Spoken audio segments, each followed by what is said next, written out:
በስመ አብ ወወልድ ወመንፈስ ቅዱስ አሐዱ አምላክ አሜን። የልዑል እግዚአብሔር ቤተሰቦች የእናታችን የቅድስት ድንግል ማርያም የአስራት የበኩራት ልጆች እንኳን ለታላቁ ጻድቅ ለአቡነ ኤዎስጣቴዎስ ወርሃዊ መታሰቢያ ክብረ በዓል በሰላም በጤና ደረሳችሁ። ዝክር ሚዲያችንን ሰብስክራይብ፣ ላይክ እንዲሁም ሼር በማድረግ አገልግሎታችን እንድታበረታቱ ስንል እንዲሁም ቪዲዮውን ስትጀምሩ ላይክ በማድረግ እየጀመራችሁ ሐሳብና አስተያየት ካላችሁም ኮሜንት እንድትሰጡን ስንል አገልግሎቱን እንድታበረታቱ ስንል በልዑል እግዚአብሔር ስም በትህትና ቃል እናሳስባለን። የጻድቁ አባታችን የአቡነ ኤዎስጣቴዎስ ረድኤታቸው፣ በረከታቸው፣ ምልጃቸው፣ ጸሎታቸው አይለየን። አሜን።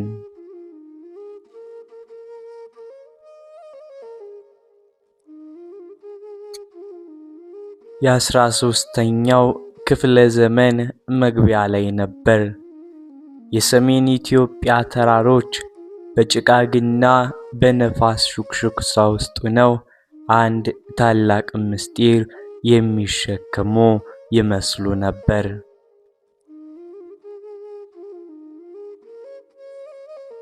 በሰራይ ምድር ጸላሉ በምትባለው አነስተኛ መንደር ውስጥ የሚኖሩት ክርስቲያኖችና ባለቤቱ ስናይዶ በጸሎት በትህትና የሚኖሩ ደጋግ ሰዎች ነበሩ።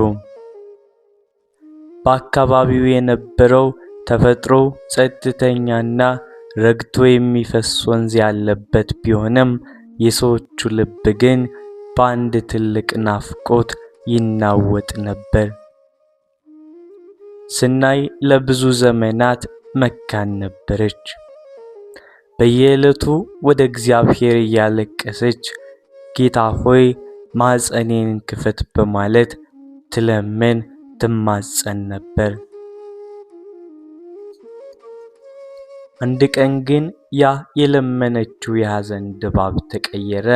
ሌሊቱ ጨለማ ቢሆንም በቤታቸው ውስጥ ግን ለግልጽ የሚታይ ብርሃን የበራ ታላቅ ከሰማይ ፈነጠቀ። ማራኪ በሆነ ዜማ የተመላ ሕልም አየች። ከአንገቷ ላይ የሚወጣና ዓለምን ሁሉ የሚያበራ የብርሃን እሳት። ያ የተናፈቀው ሕፃን ምድርን ተቀላቀለ። ሲወለድ ፊቱ እንደ ጨረቃ የሚያበራ፣ ዓይኖቹ ገና ከሩቁ ጥበብን የሚያነቡ ይመስሉ ነበር። ወላጆቹም በደስታ ብዛት እያለቀሱ ማዕቀበ እግዚእ የእግዚአብሔር ጠባቂ የሚል ስም አወጡለት።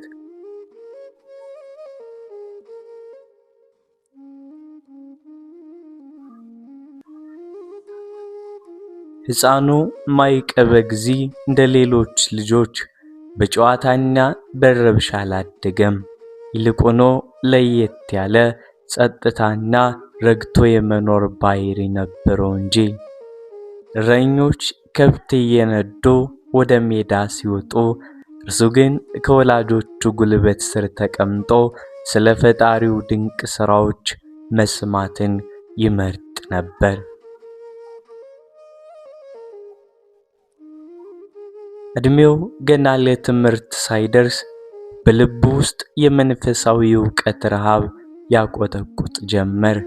የወላጆቹ ቤት ውስጥ የሚነበቡ የቅዱሳት መጻሕፍት ቃላት በልቡ ጓዳ ውስጥ እንደ ማር ይንጠፈጠፉለት ነበር። በአካባቢው ያሉ አዋቂዎች ሳይቀሩ የዚህን ሕፃን ጥልቅና ለዘብ ያሉ ጥያቄዎች ሲሰሙ በመገረም አፋቸውን ይይዙት ነበር። ይህ ሕፃን ተራ ሰው አይደለም፣ ከጀርባው ታላቅ የእግዚአብሔር እጅ አለች ይሉ ነበር የመንደሩ ሽማግሌዎች።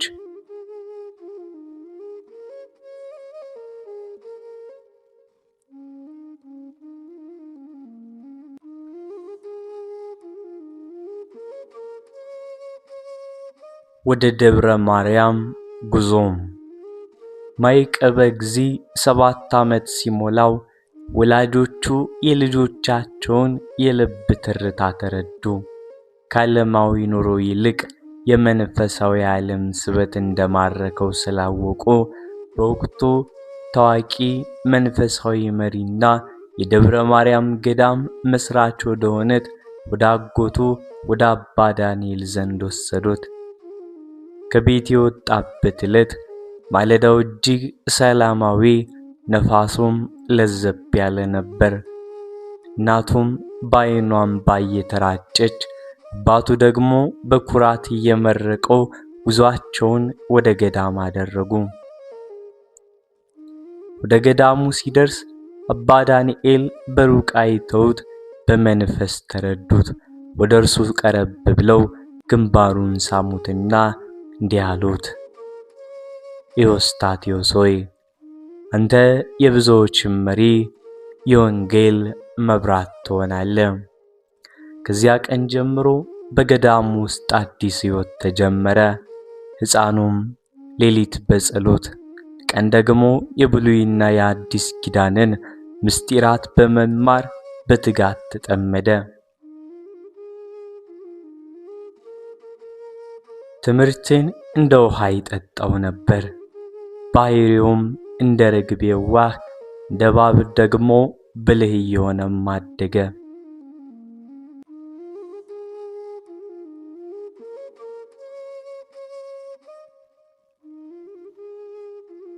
ይህም ሕፃን በደብረ ማርያም ገዳም ውስጥ ባጎቱ በአባ ዳንኤል እግር ስር ተቀምጦ የወቅቱን የትምህርት ደረጃዎች ሁሉ በአጭር ጊዜ አጠናቀቀ።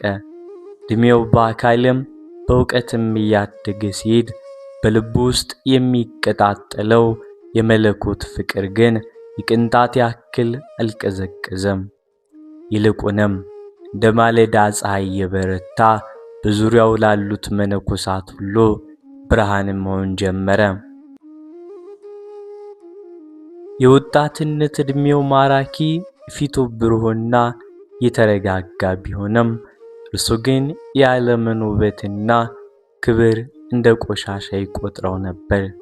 አልፎ አልፎ ወላጆቹና የአካባቢው ሰዎች ሊጠይቁት ሲመጡ እርሱ ግን በቅጽረ ገዳሙ ጥግ ሆኖ በዓይነ ሕሊናው ሰማያዊቷን ኢየሩሳሌምን ያስብ ነበር።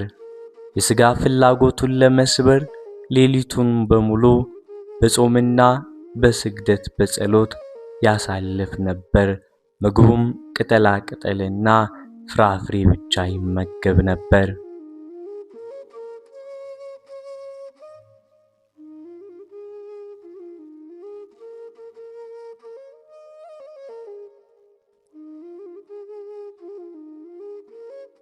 አባ ዳንኤል የልጁን መንፈሳዊ ብስለትና ፍጹም ትሕትና ሲመለከቱ ከእንግዲህ በዓለም ውስጥ የሚቆይበት ምንም ምክንያት እንዳልነበረ ተረዳ።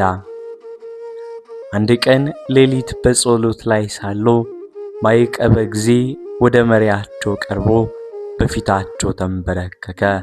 አባቴ ሆይ አላቸው በለዘበና በቆራጥ ድምፅ።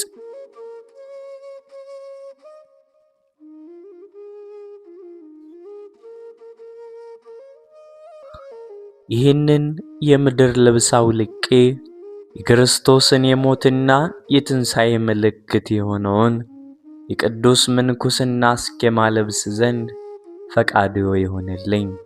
ከእንግዲህ ለዓለም ሙቻለሁ፣ ሕይወቴም ከክርስቶስ ጋር ተሰውራለች አለ። አባ ዳንኤልም በደስታ በእንባ ሆነው ጸሎተ ምንኩስናውን አደረሱለት። ያንን የቅድስና ጥቁር ቀሚስና አስኬማ ሲያገድሙለት በገዳም ውስጥ የነበሩ መነኮሳት ሁሉ የመላእክትን ያክል አከበሩት። በዚህች ዕለት የምድር ስሙ ማይቀበ እግዚእ መባሉ ቀርቶ አዲስ መንፈሳዊ ስም ተሰጠው። ይህ ስም ኤዎስጣቴዎስ ይባል ነበር። ትርጓሜውም በሃይማኖቱ የጸና የማይናወጥ ቋሚ ማለት ነው። ስሙም ትንቢታዊ ነበር። ወደፊት ለሚመጣው ታላቅ የሃይማኖት ተጋድሎና ጽናት መታሰቢያ የሚሆን። አቡነ ዮስጣቴዎስ በምንኩስና ሕይወት ጥቂት ጊዜ ከቆዩ በኋላ የእግዚአብሔርን ምስጢርና ቅዱስ ቁርባኑን ለሕዝቡ ማቅረብ እንዲችሉ የቅድስና ማዕረግ መቀበል አስፈለጋቸው። በወቅቱ በኢትዮጵያ የነበሩት የግብጽ ጳጳስ መቀመጫቸው ታሪካዊቷ አክሱም ከተማ ነበረች። አቡነ ዮስጣቴዎስ በጥቂት ደቀ መዛሙርት ታጅበው ወደ አክሱም ደረሱ።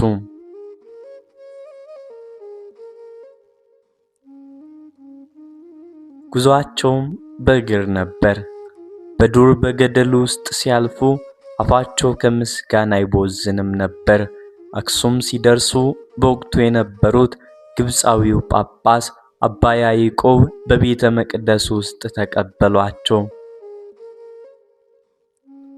አባ ያዕቆብ የዮስጣቴዎስን ፊት ሲያዩ ረቂቅ የሆነ የመንፈስ ቅዱስ ጸጋ በላያቸው ላይ ሲያበራ ተመለከቱ። ጳጳሱ በመገረም ይህ ሰው ለኢትዮጵያ ትልቅ እረኛ ይሆናል በማለት ትንቢት ተናገሩ። እጃቸውን በራሳቸው ላይ ጭነው ጸሎት ካደረጉ በኋላ ታላቁን የቅድስና የክህነት ማዕረግ ሰጧቸው።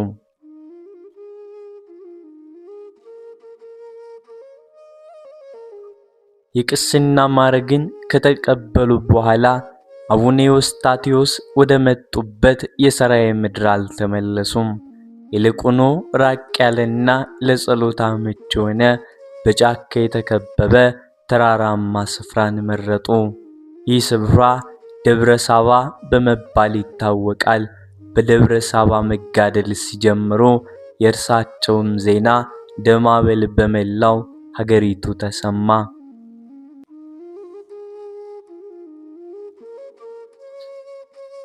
ከየአቅጣጫው የመጡ ወጣቶች፣ የተማሩ አዋቂዎችና ባለም ተስፋ የቆረጡ ሰዎች የእርሳቸውን ፈለግ ለመከተል ወደ ደብረ ሳባ መትመም ጀመሩ። በአጭር ጊዜ ውስጥ ገዳሙ በብዙ መቶዎች የሚቆጠሩ ቅዱሳን ደቀ መዛሙርትንም አፈራ።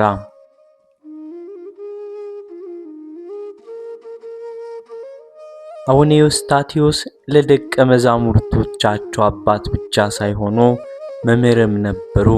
በገዳሙ ውስጥ ጠንካራ ሥርዓትን ዘረጉ። ማንም ሰው የራሱን የሆነ የግል ንብረት እንዳይኖረው አደረጉ። ፍጹም ድህነት።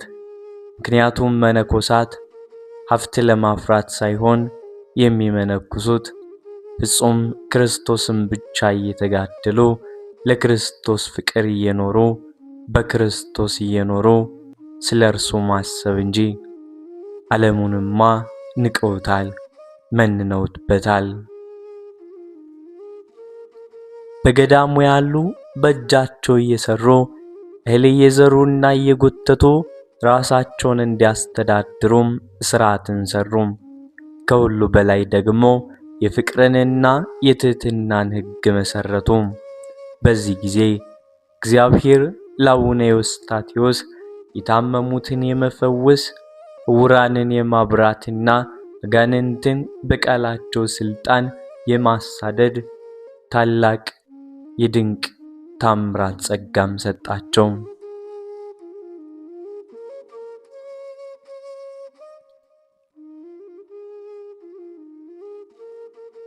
የደብረ ሳባ ገዳም የሰላም የእውቀትና የቅድስና ማዕከል ሆና ሳለች ግን አንድ ትልቅ መንፈሳዊ ማዕበል ከሩቅ እየመጣ ነበር።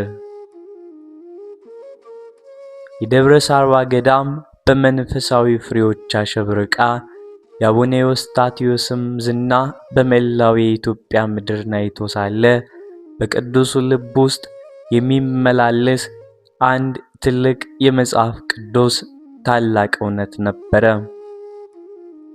ይህ እውነት እሳቸው ሌሊትና ቀን መጻሕፍትን ሲመረምሩ እግዚአብሔር በመጀመሪያ ፍጥረትን ፈጥሮ የፈጠረባትን ቀዳሚ ሰንበትን ወይንም ቅዳሜን እና ጌታችን መድኃኒታችን ኢየሱስ ክርስቶስ ከሙታን ተለይቶ የተነሳባትን ሰንበተ ክርስቲያን እሁድን የሚመለከቱ ድንጋጌዎችን በጥልቅ አስተዋሉ።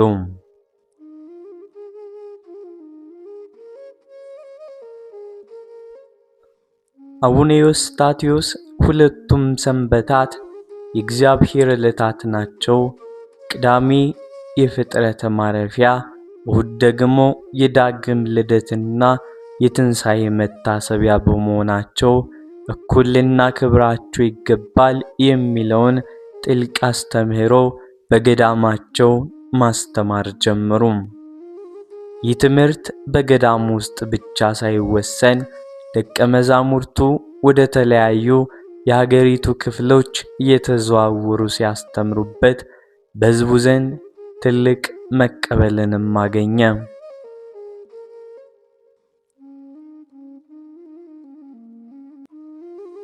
ነገር ግን ይህ አስተምሮ በወቅቱ በአክሱም በነበሩት ግብፃውያን ጳጳሳትና በቤተ መንግስቱ አካባቢ በነበሩት ባለስልጣናት ዘንድ እንደ ትልቅ መናፍቅነትና አይሁዳዊ ሥርዓትን ማስገባት ተደርጎ ተወሰደ። በወቅቱ የነበሩት የግብፅ ጳጳሳት እሁድን ብቻ እንጂ ቅዳሜን ማክበር ፍጹም የተከለከለ ነው የሚል ጽኑ አቋም ነበራቸው።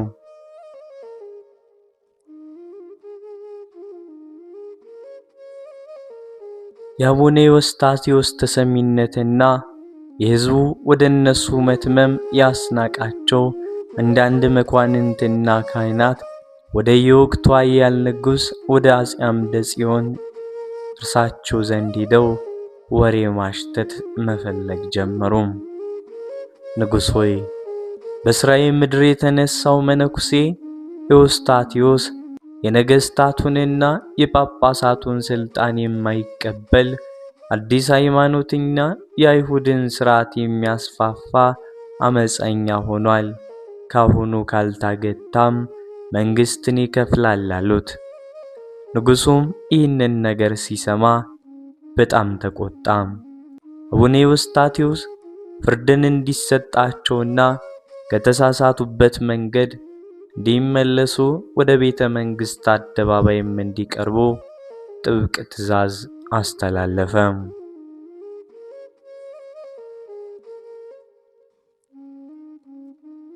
አቡነ ኤዎስጣቴዎስ ጥሪው በደረሳቸው ጊዜ ቅንጣት ያክል አልደነገጡም። ጥቂት ታማኝ ደቀ መዛሙርቶቻቸውን አስከትለው እውነቱን ለመመስከር ወደ ንጉሡ ዙፋን አመሩ። በአደባባዩ በሊቃውንት፣ በሰራዊት፣ በጳጳሳቱና በንጉሥ ታላቅ ግርማም ተሞልቶ ነበር። ንጉሡ አፄ አምደ ጽዮን ፊቱን አክስተው ኤዎስጣቴዎስ ሆይ፣ ከደቀ መዛሙርት አባቶችና ከእስክንድርያ ጳጳሳት የወረደውን ሥርዓት ትተህ ቅዳሜን አክብሩ እያልክ ሕዝቡን የምታውከው በምን ሥልጣን ነው? ሲል በቁጣ ጠየቃቸው።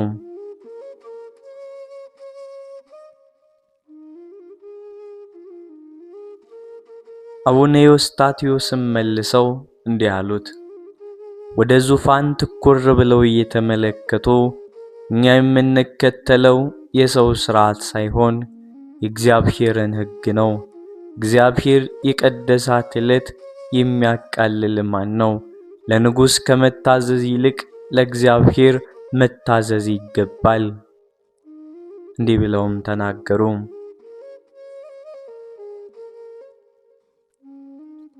ይህ ንግግራቸው በንጉሡና በጳጳሳቱ ላይ ቤንዚን እንደመልቀቅ ሆነ።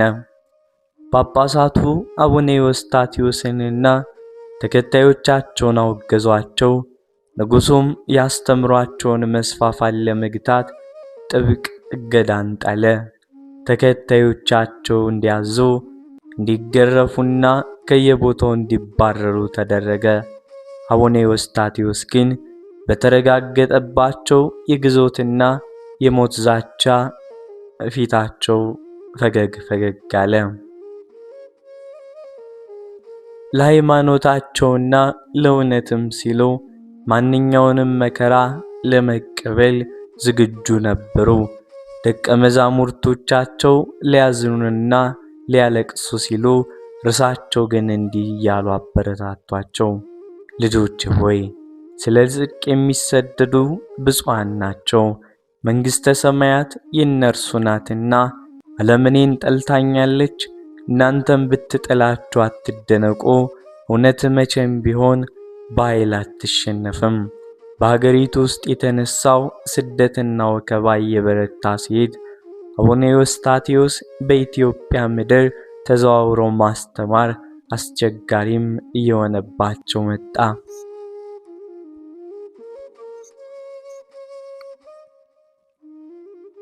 በዚህ ጊዜ ነበር የወንጌልን ዘር በሌላ ዓለም ለመዝራትና የጽናት አርአያቸውን በታሪክ መዝገብ ላይ በወርቅ ቀለም ለመጻፍ አንድ ታላቅና ከባድ ውሳኔ ወሰኑት።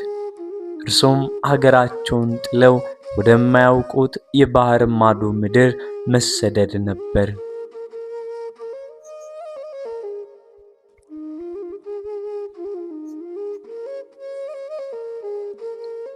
በቤተ መንግሥቱና በጳጳሱ የተደነገገው የስደትና የመገለል አዋጅ ምድሪቱን ሲያጥለቀልቃት አቡነ ዮስጣቴዎስ ከእንግዲህ በአገር ውስጥ በነጻነት አስተምሮ ሰላምን ማስፈን እንደማይቻል ተረዱ። ነገር ግን ልባቸው በሐዘን አልዛለም። ይልቁኑ በአንድ ከተማ ቢያሳድዳችሁ ወደ ሌላኛይቱ ሽሹ የሚለውን የክርስቶስን ቃል መመሪያ አድርገው የእውነቱን ቃል ይዘው ድንበር ለመሻገር ወሰኑ።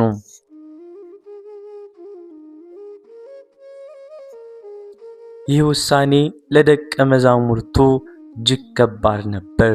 ትውልድ ሀገር ዘመድን ተናፍቆ ያደገበትን ምድርና የደብረ ሳርባን ገዳም ጥሎ ወደማያውቁት ባዕድ ዓለም መጓዝ ፍጹም መስዋዕትነትን የሚጠይቅ ነበር። አቡነ ዮስጣቴዎስ ግን ተከታዮቻቸውን ሰብስበው በለዘበና በማራኪ ቃና እንዲህ አሏቸው። ልጆች ሆይ ምድርና በእርሷ ውስጥ ያለው ሁሉ የእግዚአብሔር ነው። እኛ በዚች ምድር ላይ እንግዶችና መጻተኞች ነን። እውነትን ይዘን ከተሰደድን እግዚአብሔር በሄድንበት ምድር ሁሉ ከእኛ ጋር ይሆናል። ለመከተል የቆረጠ ይነሳ፣ የፈራ ግን በሰላም ይቀር። በዚህ ጊዜ እንደነ አባ አብቀረዙ፣ አባ ብንያም፣ አባ ፊልጶስና አባ መርቆሪዎስ እንደነሱ ያሉ ላስተምረውና ለአባታቸው ፍቅር ታማኝ ሆኖ ጥቂት ደቀ መዛሙርት አባታችን ሆይ ወደ ሞትም ቢሆን ካንተ ጋር እንሄዳለን በማለት ተነሱ።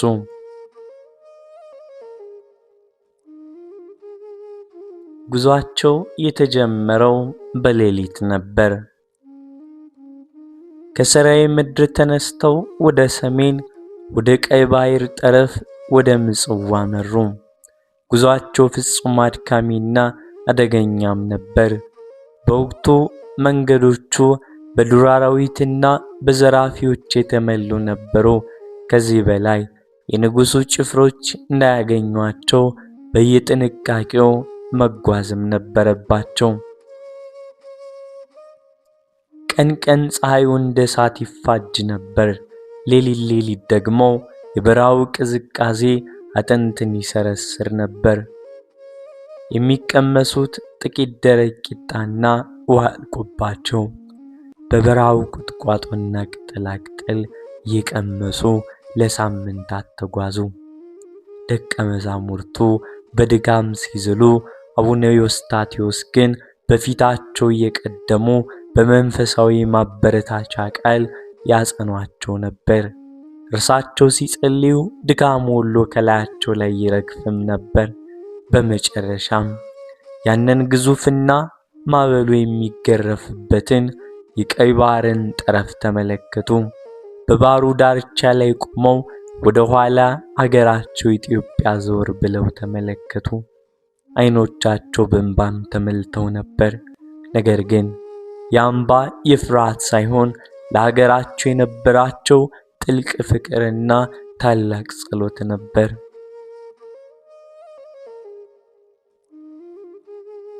በባህሩ ላይ የሚጓዝ ታንኳ ወይንም መርከብ አግኝተው በታላቅ ተጋድሎ ተሳፈሩ። ባህሩን በሚሻገሩበት ወቅት ከባዕድ ማዕበል ተነሳ፣ መርከቧም ልትሰምጥ ደረሰች። ደቀ መዛሙርቱ በጭንቀት ሲጮኹ፣ አቡነ ኤዎስጣቴዎስ ግን ወደ ባህሩ ዘወር ብለው እጃቸውን ዘርግተው ጸለዩ። ወዲያውኑ ማዕበሉ ጸጥ አለ፣ ባህሩም እንደ መስታወት ረጋ። ይህንን ያዩ የመርከብ ነጋዴዎች በቅዱሱ ፊት ተደፉ። ባህሩን ተሻግረው መጀመሪያ የረገጡት የግብፅን ምድር ነበር። ወደ ታላቋ እስክንድርያ ከተማም አመሩ። እዚያም በወቅቱ ከነበሩት የግብፅ ክርስቲያኖችና መንፈሳውያን አባቶችም ጋር ተገናኙ። ይህ ግንኙነት አስገራሚም ነበር። ምክንያቱም አቡነ ኤዎስጣቴዎስን ከሀገራቸው ያሳደዷቸው ግብፃውያን ጳጳሳቶች ነበሩ። ነገር ግን በእስክንድርያ የነበሩት ሊቃውንት የዚህን ጥቁር አፍሪካዊ አባት ጥልቅ የእውቀት ደረጃ፣ ትሕትናና ቅድስና ባዩ ጊዜ እጅግ ተደነቁ። አቡነ ኤዎስጣቴዎስ ስለ ሁለቱ ሰንበታት በመጽሐፍ ቅዱስ የተጻፉትን ምስጢራት በሰፊው አስረዷቸው። ሊቃውንቱም በነገሩ ተደንቀው በክብር ሸለሟቸው።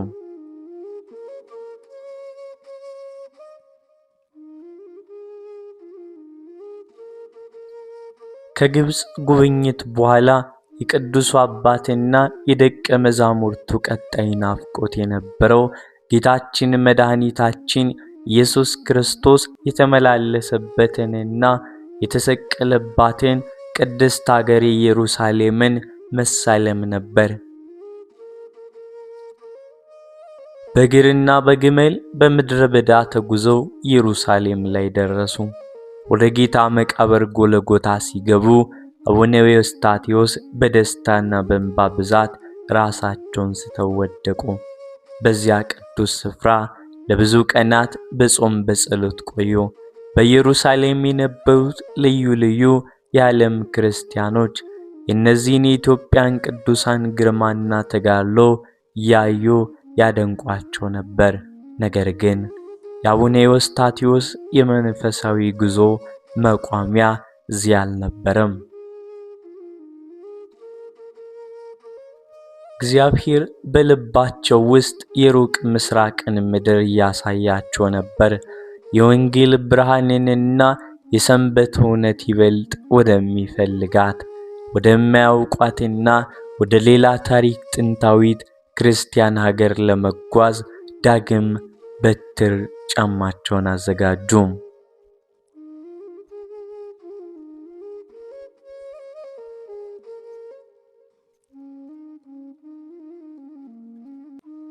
ከቅድስት ሀገር ኢየሩሳሌም የሱባኤና የጉብኝት ቆይታ በኋላ አቡነ ኤዎስጣቴዎስ በመንፈስ ቅዱስ መሪነት ወደ ሰሜን ምስራቅ አቅጣጫ ጉዞአቸውን ቀጠሉ።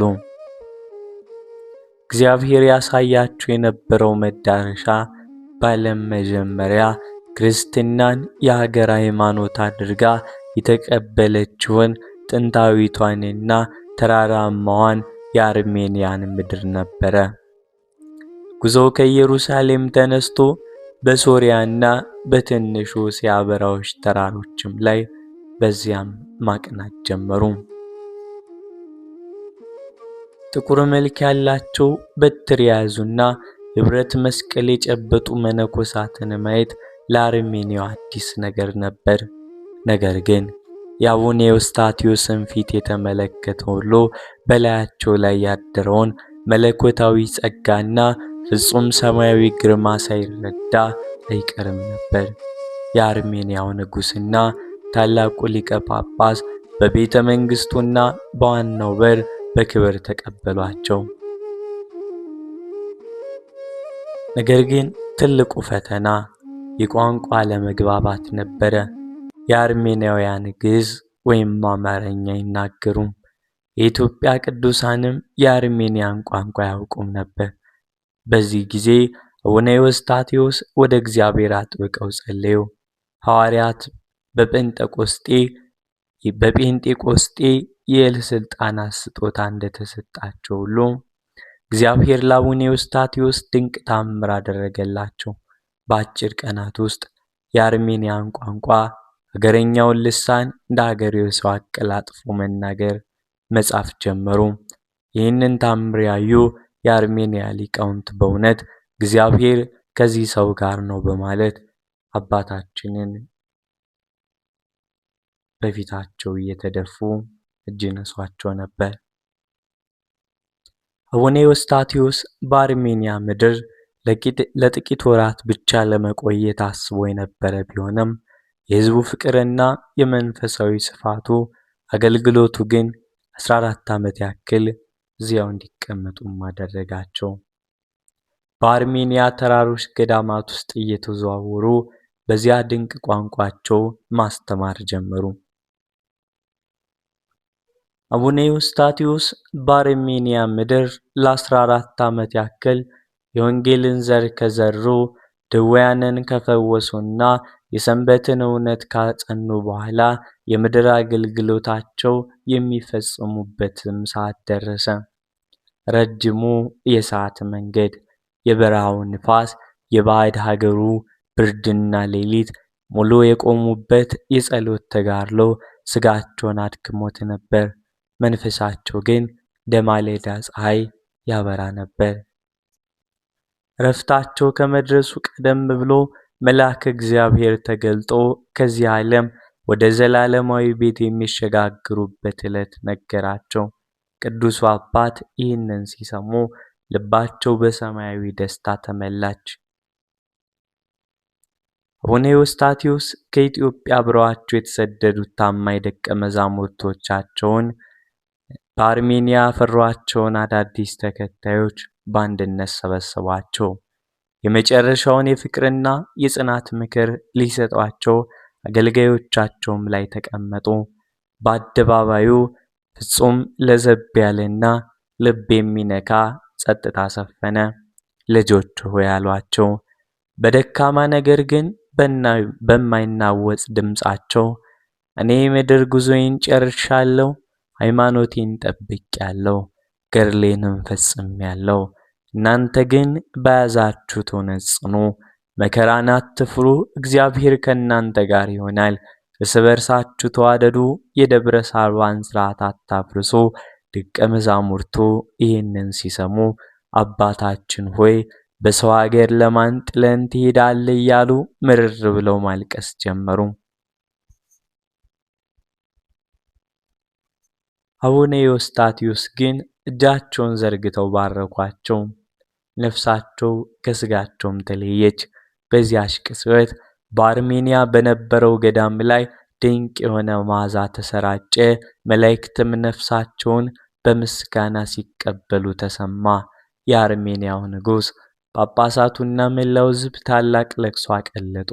አስከሬናቸው በታላቅ ክብርና ዝማሬ በአርሜኒያ ምድር በሚገኝ ታዋቂው ገዳም ውስጥ ቀበሩት። የጻድቁ አባታችን የአቡነ ኤዎስጣቴዎስ ረድኤታቸው፣ በረከታቸው፣ ምልጃቸው፣ ጸሎት